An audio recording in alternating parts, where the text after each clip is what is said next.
Qui était sainte Hildegarde von Bingen, moniale, prophète pour notre temps, mais du XIe siècle? C'est d'elle que vous nous parlez aujourd'hui, Père Serge Rico. Oui, parce qu'elle a été déterrée, si je puis dire, par le pape Benoît XVI il y a une douzaine d'années. D'abord, il l'a canonisée et ensuite, il l'a proclamée docteur de l'Église. Dans l'Église catholique, ce n'est pas un titre qui est donné facilement. Il n'y a que 4 femmes qui sont docteurs de l'Église. Et Thérèse de Lisieux aussi. Oui, il y a Thérèse de Lisieux, il y a Catherine de Sienne, il y a peut-être Brigitte de Suède, mais je ne suis pas certain, et puis Hildegarde von Bingen. Il se trouve que le pape Benoît l'aimait beaucoup. Il était du même pays qu'elle, il était allemand, et elle est allemande. C'est une femme qui est pourrie de dons. Alors, on commence par dire qu'elle est visionnaire. Et en lisant un peu de ses écrits, je me suis aperçu que c'est pas de celles qui cherchent à faire de l'esbrouf à partir des visions qu'elle aurait eues. Elle résistait même à ça et elle les faisait vérifier par des gens qui avaient de l'autorité théologique. Non, c'est assez impressionnant. Donc, il lui a été livré des choses de Dieu comme ça, voilà, qu'elle a toujours fait vérifier. Elle est compositeur de musique, alors ça, c'est assez impressionnant. Il se trouve que les musiciens d'aujourd'hui apprécient beaucoup sa musique. On entendra un extrait tout à l'heure. Elle est écrivain, elle est spécialiste des plantes, elle était médecin, elle a été abbesse de son abbaye, elle a fondé une autre abbaye. Donc elle a une activité extraordinaire au XIIe siècle. Elle est morte à 81 ans. C'est un être hors du commun. Et donc, comme tous les êtres hors du commun, c'est difficile à la caractériser. Sa découverte a fait susciter une tonne de commentaires, d'ouvrages sur elle. Et notamment, il y a quelque chose qui est très intéressant, c'est le lien qu'elle fait, et qui est spécifiquement chrétien, entre le corps et l'esprit. Je disais tout à l'heure, elle a découvert toute la place des plantes dans le soin du corps. Et elle disait, il n'y a pas de soin du corps sans soin de l'esprit. C'est-à-dire, l'unité de l'être humain est au cœur de ses découvertes à elle.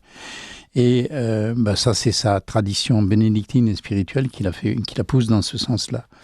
Elle a pris l'habit bénédictin à 16 ans. À 38 ans, elle est élue supérieure de sa petite communauté. Et puis, elle est contemporaine de Bernard de Clairvaux. Elle veut contribuer à son époque à la réforme de la chrétienté. Tous les saints, au fond, sont des gens qui réforment. Ça, c'est clair. Parce qu'ils sont déçus par la manière dont l'Église peut petit à petit s'abâchir et édulcorer l'Évangile. Donc elle a écrit non sans réticence, on l'a poussée à écrire, etc. Elle a rencontré aussi des difficultés par rapport à des fondations. Et ça l'a rendue malade. Et quand on lui a donné raison, elle a guéri soudainement. Pharmacologue, elle a écrit des ouvrages de conseils à partir de la description des plantes et des soins.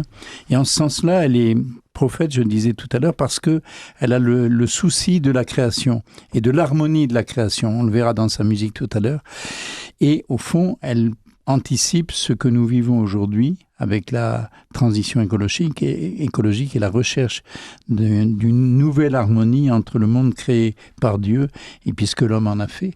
Déjà, à son époque, elle disait « ce qui abîme le monde, c'est les abus de la part de l'homme ». Voilà. Ces livres de vision peuvent guider l'homme d'aujourd'hui dans une voie de sagesse. Le premier livre, qui s'appelle Sivias, indique la voie, le chemin. Voilà. Alors pour nous, on sait que le chemin, c'est Jésus. Elle déploie ça un petit peu à sa manière. Et puis, il y a un second livre qui indique les moyens pour vivre selon l'Évangile. Le livre des mérites de la vie, où elle dénonce les déviances et les péchés et elle promeut les vertus. Et puis, il y a un troisième livre qui est le livre des œuvres divines. Dans ses visions, dans ces moments où elle est bénéficiaire, je dirais, de la part de Dieu de vision, eh bien, elle écrit qui, selon elle, est le Seigneur de la vie. Voilà. Elle meurt à 81 ans, en 1179, et le récit de sa vie a été rédigé. On veut la canoniser très très vite, et puis il y a des obstacles qui s'y mettent. Il faudra attendre le pape Benoît pour que ça vienne.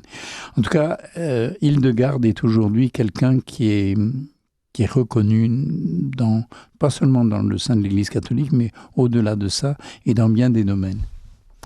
Qu'est-ce qui vous plaît dans sa personnalité, à vous particulièrement ? Cette capacité à envisager l'homme dans toutes ses dimensions. Il y a quelque chose de très très large chez elle qui est issu de ses dons, qu'elle a pas choisi, ou plutôt qu'elle a entretenu. Cette capacité à voir très large et à voir à l'aune de Dieu lui-même. Alors tout à l'heure, vous avez annoncé qu'on écouterait effectivement une de ses compositions, oui, c'est le cas, oui. Extrait d'un CD qui s'appelle Séquentia, et ce titre qu'on entend, c'est Chant d'extase.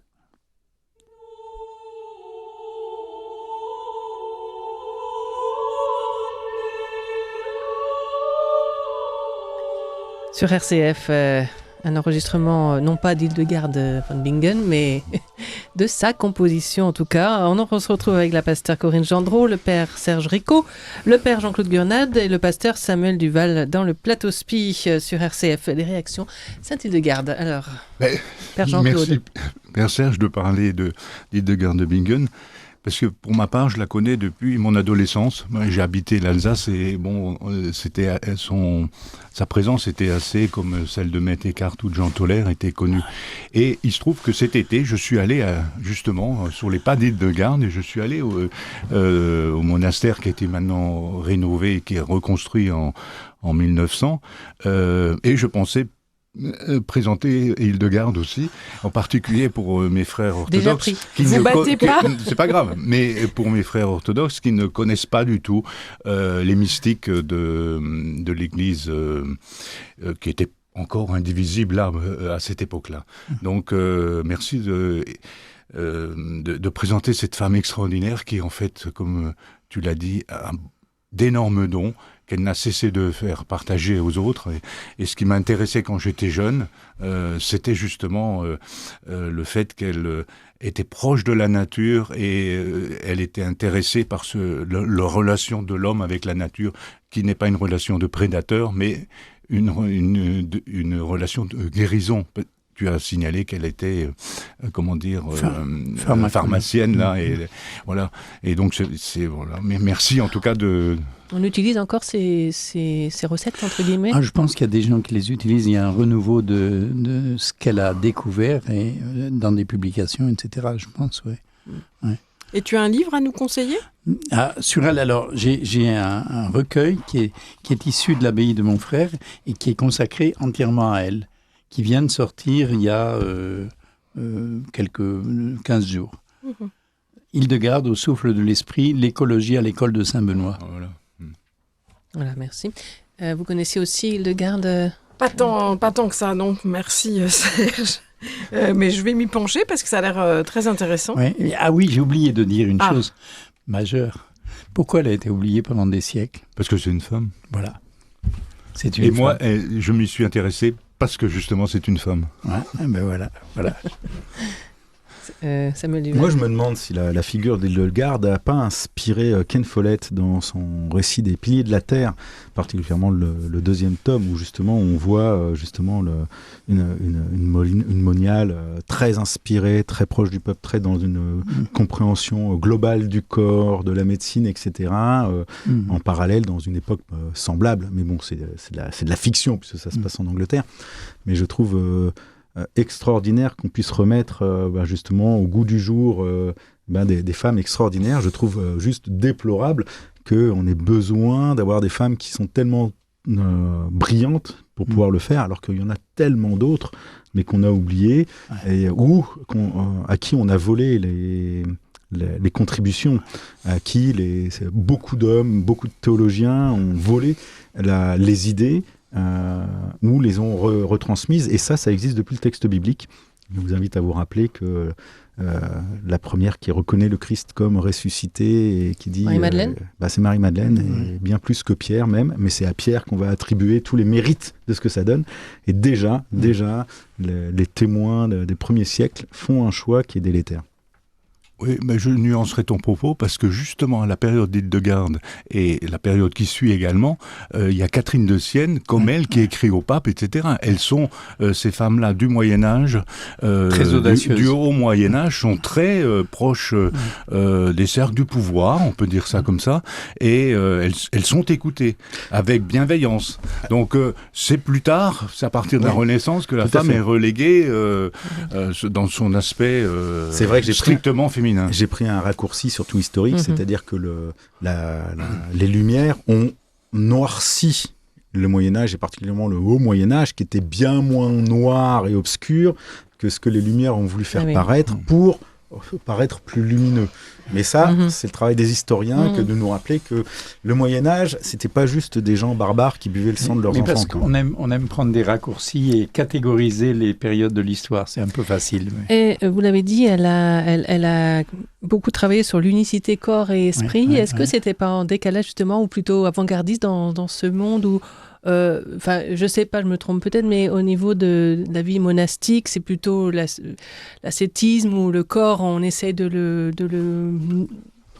mettre en mais dessous. l'ascétisme n'est pas martyriser le corps. C'est le le discipliner. C'est le discipliner. Voilà, exactement comme tu dis. C'est le discipliner, discipliner et de le mettre au service pour en faire une offrande à Dieu. Voilà. D'accord. Donc non, c'est pas en contradiction. C'est ça. C'est absolument pas une Non, mais contradiction. c'est un débat qui existe bien avant même le christianisme. Épicure, justement, quand on parle d'une vision épicurienne, c'est pas manger de tout et de se goinfrer, c'est jouir de ce que j'ai. C'est pas jouir de trop. Et donc, il y a une transformation sociétale qui amène à une mauvaise compréhension du corps, ou tout le corps, ou pas assez du corps. Mais c'est une problématique qui traverse toute l'Église aussi, et qui a traversé toute la philosophie, qui traverse la problématique de l'être humain à cause de la notion du sens. C'est-à-dire qu'il y a quelque chose qui, entre nos vies, nos aspirations et la réalité du monde et nos ressentis, qui est tellement en tension que pour trouver du sens, il faut souvent trouver un coupable. Et pour trouver un coupable, c'est mieux de se dissocier plutôt que de s'associer et d'accepter l'incompréhension et le non-sens de la souffrance et du mal. Merci beaucoup. On va poursuivre notre tour de table du plateau Spi.